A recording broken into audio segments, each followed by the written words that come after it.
Hi, this is Sally for Apikali. I'm just doing a blog today, just summing up, I guess, my night library cloth hire experience. I'm just going to talk a little bit about the nappies that I used and how I found them on my little girl, who's a tummy sleeper. I think her legs are a little bit chubbier than her stomach ratio, because we often found that fitting to legs meant that there was gaps on the stomach. So the ones that I loved, I guess, are the ones that I thought were the best fitting and probably had the best absorbency for the least bulk, if that makes sense. So I really loved the bum cheeks and the baby bear all in two. So, or the bum cheeks pocket and the baby bear all in two. They with boosting and micro fleece liners. They fitted great. There weren't any leaking, and although they were quite wet in the morning, she slept all through the night with them on. So these were my favourites because all the other nappies that I tried in the library were fine. She slept through the night with them. Some there was a little bit of leakage, not much, but most of them, I guess, my main issue with them was that they were really wet. They felt wet to me, so they probably needed extra boosting, and I probably found that it would be quite difficult to get the fit around the legs and the waist if I stuck in more boosting with the other ones. But so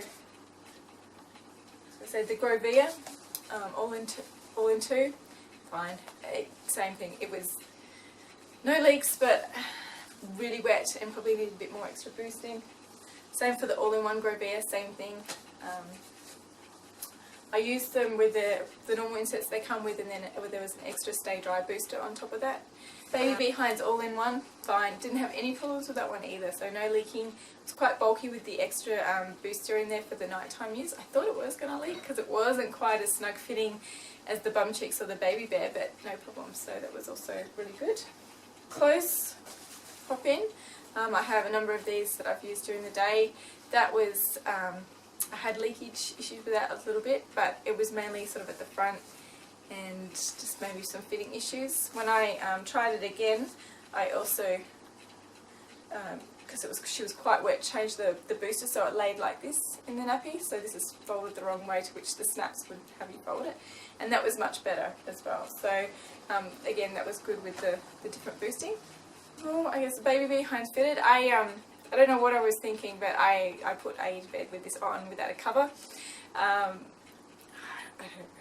But it was fine. She had a bit of leakage around the top, and that was pretty much it. So we tried it again with a cover. The same issue though, still a bit of leakage on the top, but that was pretty much because this nappy, which I think is size large, the large Baby Behind PUL that I used with it was not large enough, so there was still a bit of nappy poking out of the top when I used this one, and so there was still that little bit of leakage, but it was good. I think with a bigger cover it would be fine.